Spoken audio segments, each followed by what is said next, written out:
Welcome to the Zero Breach Zone, the ultimate podcast dedicated to safeguarding K-12 schools from cyber threats and beyond. I'm Andy. And I'm Phil, your co-host guiding you through the intersection of cybersecurity and education. Each episode, Phil and I will dive into conversations that matter, breaking down the latest cybersecurity challenges that schools face. And we're not doing it alone. We'll be bringing some experts in the field from the EdTech world and beyond for interviews, getting their take on the most pressing issues. Plus, every episode will wrap up with a recurring segment, The Parting Tool, where we'll share a top tip or tool that you can start using immediately to stay ahead of breaches, phishing, and everything in between. So, welcome to the show. We're thrilled to have you here with us. Let's not just listen, but let's take some action. Connect with us on LinkedIn and other socials and join the conversation. Together, we can build a strong community dedicated to protecting our schools. Hello, everybody. Welcome to the Zero Breach Zone. Hey, in case you're hearing some strange noise today, we are broadcasting live or recording live here at the LTC, the Learning Technology Center of Illinois, is hosting the Summit Conference here in beautiful Champaign-Urbana, Illinois. And LTC is putting it on, sponsoring it. And we are here live today. Of course, you know me, Phil Hintz, but you also know my co-host, Andy Lombardo. Andy Lombardo's here. But you can see we have a very special guest with us today, all the way from Decatur, Illinois. Yes. That's where he resides, but that's Maurice. Yes. Maurice. Like you said, I'm Maurice Payne. I am the director of IT for Decatur Public Schools in Decatur, Illinois. I've been there. It'll be 8 years this September. So I really enjoy it. We're a school district of about 8,000 students, 1,500 staff members, 15 school buildings. I really enjoy it because I have a passion for learning and a love of technology. So it's the best of both worlds. All right. Welcome. Thank you. Thank you. Just glad to have you here today. Yeah. Can you tell us a little bit more about how did you get into the role that you're in right now? Are you coming from the educator side? I did not. I came from corporate America. I was a systems analyst for about 12 years, and a buddy of mine was a principal. I'm a college roommate. He was a principal in Decatur and said, "Hey, director of IT is open." He said you should apply. I don't. Director of IT for a school district. I mean, I don't know. And I ended up, before that, I was going to school to become a middle school math teacher or also a science teacher. So I wanted to be in education. Yeah. So I have a love of technology. I always had the latest technology or the phone. When iPhone came out, I wanted the first one. I contemplated, I said, you know what, I'll give it a shot. And I went through the process, ended up having an interview with the superintendent, and they offered me the position, and I went ahead and make that leap. So in Decatur. That was in Decatur, yes. And so that was my first school district right off the bat. Right off the bat. I didn't go small. It was like, okay, so go big or go big or go home. So I have a staff, about 15 staff members at the district supporting those 8,000 students. I just love it. I didn't even know I would love it this much. And I just love the fact that like I said, I wanted to go to school for education, be in a classroom, but I know that technology is going to support what's going on in the classroom. It's a big proponent of making these kids ready for the workforce and the world. That's how I fell into it, and been there 8 years, and I love it. I can't see myself not doing it, actually. So you made that jump from corporate to education. Was there anything like culture shock, that you weren't expecting, or there was just a big surprise? It was the level of technology that particular district was using. They were Apple district. Okay. So I didn't even know anything about one-to-one. My kids were really small then. So I wasn't really into seeing how devices and seeing how technology was being used in the classroom. So seeing that they had so much at their disposal to help support their learning, very, very eye-opening for me.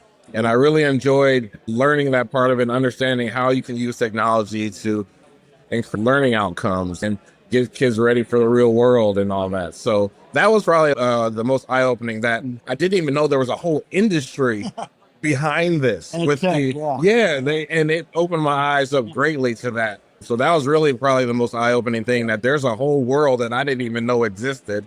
And I'm glad to be a part of it now. I know you obviously got it going, get it out, but I know that you In fact, you and I met a couple of years ago when you were part of the COSIN's early CTO Academy. Correct. And, Yes. went through that whole process. You want to tell our listeners a little bit about it? Because they know some of the facilitators. Sure. Sheryl Abshire. Oh, a legend. Yes. I think Sheryl and Don have taken you under their wings a little bit there. They How'd that go for you? They did. Honestly, I can't remember how I came about the COSIN organization, but for me being a lifelong learner, I knew whatever I'm getting into, I want to engage, go with it. So somehow I came across the Academy, early CTO Academy, and I said, hey, can I join this? And it was at a time, I think it was right around COVID that I said, okay, I want to do this. And they said, yep, I got the application, got accepted, and they took me under their wing. And that program was so instrumental to learn about the different aspects of being a CTO. Wow. The budgeting, the device purchases, the policies, and all that, and refresh cycles, and all that other information was all brand new to me. Yeah. And that course was instrumental in teaching me how to go about being a CTO. Not only was the information good, the networking was even better. Okay. The people that participated in that, the thought partners that they pair you up with, and they have a lot of experience to share and kind of help you, groom you to learn about the different aspects, and having that resource to just bounce ideas off of or talk to, instrumental. And I got to a point where life and things were overwhelming, and I didn't finish the CTO Academy the first time. Oh, And they actually allowed me to come back because I knew how good it was. I said, and I have to finish this. I have to go through the whole thing. So I went back to a second year. And I'm not ashamed to say that because I got even more information out the second time. And I went through and I said, no, we're going all the way through and I'm going to finish this. And they were very supportive. Good. And I loved having that opportunity to really complete the program and do my capstone project. And knowing Donna and Sheryl and even Frankie, those are the three that really were instrumental. My thought partner, Keith Price, was something that was I still talk to him to this day. And going to the COSIN conferences every year, there's something that I just can't miss. And I'm going to be a part of the organization. Hopefully I can work my way towards getting my CETL at some point too. That's an organization that I can highly recommend for anyone just needing that networking for EdTech, as well as any early EdTech leaders to go to that early CTO Academy. how's that for an authentic commercial for the COSIN early CTO Academy? We plug it all the time, so it's great to get the. Highly It's good to hear the feedback that it's actually made a difference in your career and Very much so. helped you to feel confident. And who knows, you're going to be a mentor. They're going to get you to come in and be a thought partner. Yes, I do hope to, go back and be on that side of things as well. That is down the line. That's the next step for you. Hey, that sounds good to me. Decatur, you said you were an Apple district. Correct. How much does cybersecurity play in your world? And what are some trends that you're seeing that you're concerned about and trying to do something active about? Well, cybersecurity is obviously becoming very paramount for school districts. Obviously technology was around in school districts before COVID, but COVID just amplified it because so much more was put out there for the remote learning aspect, and districts are just buying technology up like it was all that money. And we talk about that fiscal clip, we get down that road, but all that money was there to buy all these devices. That's about the time they have a treasure trove of information that bad actors want to access. Cybersecurity is paramount because I don't want to be that district that ends up on the news with their system compromised. Not only is just, I don't want to be on the news because it impacts the district so great. If you have a ransomware and takes all your computers down, you're at a standstill because it's like I said, technology is getting very integrated into instruction and education that it could literally stop a district cold. And you may have staff that don't know how to function without that technology in their hands. From our standpoint, I want to make sure that we're doing everything we can to make sure our devices are secure, our network is secure, and taking that stuff very seriously. It's everything you do, you have to have a cybersecurity mindset with it. Like, how are we protecting this information? How are we protecting our devices? It's something that affects every decision that a CTO has to make. So for our district, I just want to make sure that from our network standpoint, we're improving every day to move towards, we want to go down the road of NIST standards. That's one of the things that we are moving towards. Yes, we had we've bought a new firewall, we've endpoint detection and things like that, but we need to have something that we hold ourselves accountable to, and those standards are what would help us make sure we have a guideline and framework where this is what we should be doing. Now, when you evaluate them, you don't have to say, I need to be at the level 5 of everything for the NIST standard. That's not what it's about. Yeah. It's about looking at your environment and your district and saying, where do we want to be in that range? And sometimes if you're not a 5, that could be okay because you're... and nobody's perfect. Nobody's perfect, yeah. You just have to figure out where you can reach to as far as what devices or equipment you have and what funding you have to reach those type of standards. So I would say for us, we're trying to move in that direction where we have a lot of different aspects of the NIST standards in place, but we haven't formalized it all and documented and saying this is where we stand and all that. So that's for us, our district is trying to increase our cybersecurity posture with the NIST framework in mind as our guideline to go in that direction. And that idea of maturity that you're bringing up, that's something that's really daunting for somebody that's new in the position or that's just coming into kind of EdTech cybersecurity, because they're, look at the list of any standards and I do this at a level 1, I do it at a level 5. I do this, but I don't have a policy. We do this, but it's how it happens. We don't have a plan. Yeah. And so it can be really overwhelming. Do you have any advice for people that are looking to implement some kind of cybersecurity framework to how not to be completely overwhelmed? I think you can't eat elephant ear all at one time. Or whatever the phrase is. Yeah. You can't eat elephant all at one time. One bite at a time. So you just have to break it down into smaller pieces. Manageable pieces, because if you're trying to say do it all at once, it's not going to happen. We had an audit done, and when I first started, they actually were in process of the audit before I got there. Cybersecurity audit, and they gave it to me. It's like everything that's in there. It would take me 10, 15 years to get all this in place. So we're still. You just have to look at the small pieces, put that new piece of technology in, configure it the way you want it to. Say, bam, we got that check. And just keep moving methodically around each step. Because yes, it's a lot that you have to do when you look at the whole framework, but you just have to break it down into small pieces. Be a task master and just execute on each task along the way. And every task you do and complete, you're getting that much closer to being more secure. Like a relay race. Yeah, it's like a relay. Use your resources. There's so many resources out there. Networking with school districts, other CTOs. We talked about the Coastin organization. There's many other organizations that I would say you just have to, don't feel like you have to do it alone.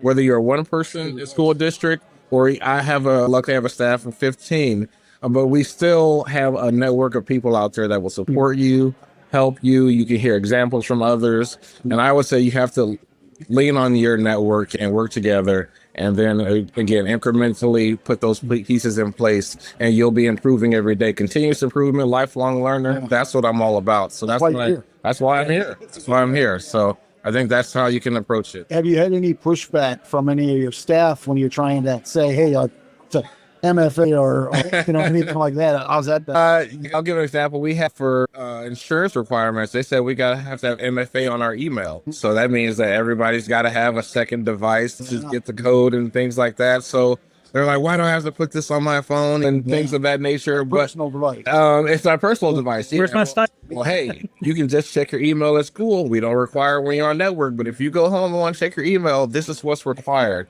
And we also make sure they understand that this is a part of our insurance requirement. It's not just me wanting to make your job harder. Yeah. There are requirements for us to have insurance coverage because of the fact that we're under attack. Educational institutions are under increasing attacks from bad actors.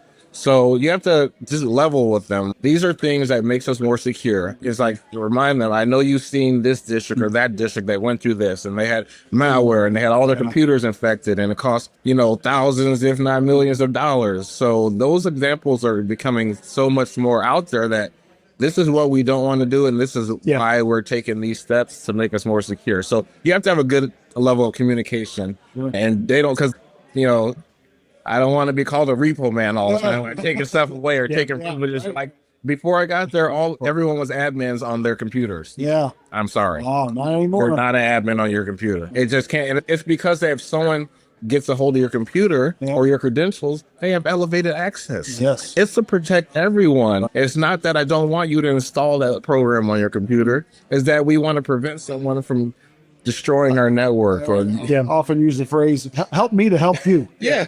Trying to help you and protect you and keep you safe. Help me to help you. Yes.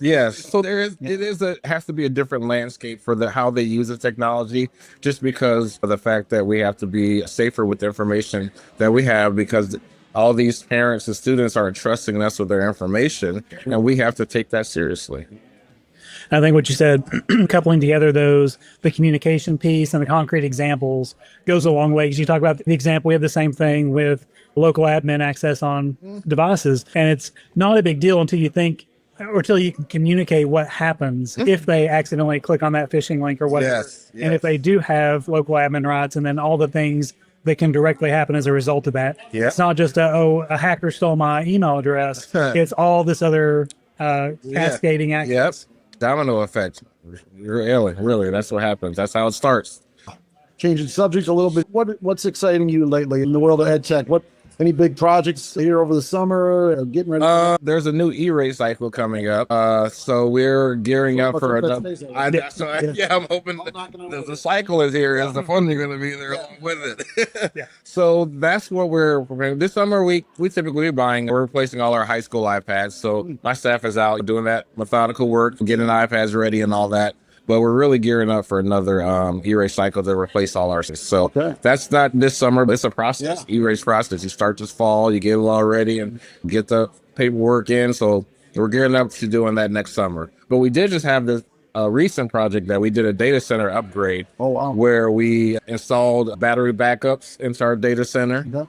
Use E-rate for that? We use E-rate, because again, it's a long process. So that started like a year and a half ago. But we got a whole battery backup system in our data center. We had a generator installed outside of our building, because if our building lost power or anything, the whole district is out. The phones are out. The network's out. Stops. Yeah, education. And we've had some instances of power outages, so we wanted to avoid that. So we had a huge project to do a whole data center revamp, and our buildings and grounds and maintenance staff is wonderful. They handle all the install of all these components and the generator, integrating all the circuits.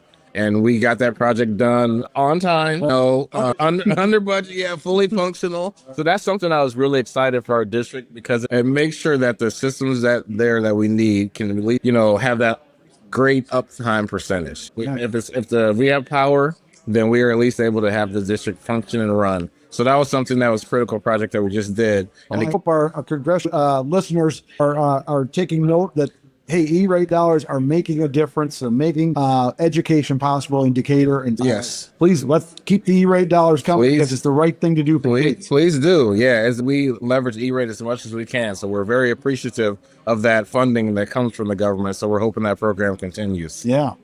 Sure. What else is exciting you these days? Let's see. I'm really excited. When I first got there, we had a lot of infrastructure upgrades. Like that data center project was like a culmination of a lot of infrastructure upgrades we did. But now what I'm excited about is formalizing policies and procedures and approaches to how we manage our district technology and systems, and getting that governance in place.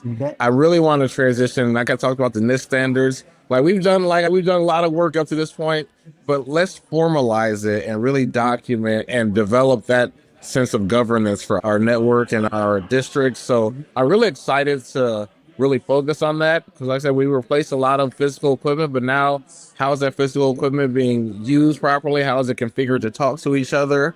Like I said, all the documentation behind it for network and things like that. So I'm really excited about that phase of trying to attack the governance aspect and the resources that COSIN and NIST and all these other organizations have out there. Even the CISA is, I believe, CISA as well. Like those things, they give you a lot of information. And I just came from the cybersecurity session as well about incident response planning. You got to be ready. Right. You have to have a plan in place. And I have if it's when. It's when. It's only a matter of times. It may not be on a large scale, maybe a smaller scale, but you may have to break this out. So I'm really excited about tackling that aspect of it, to make sure that we're as prepared we can be with a plan before anything, happens. Because like I said, for a lot of organizations, it's a matter of when, not if. Yeah.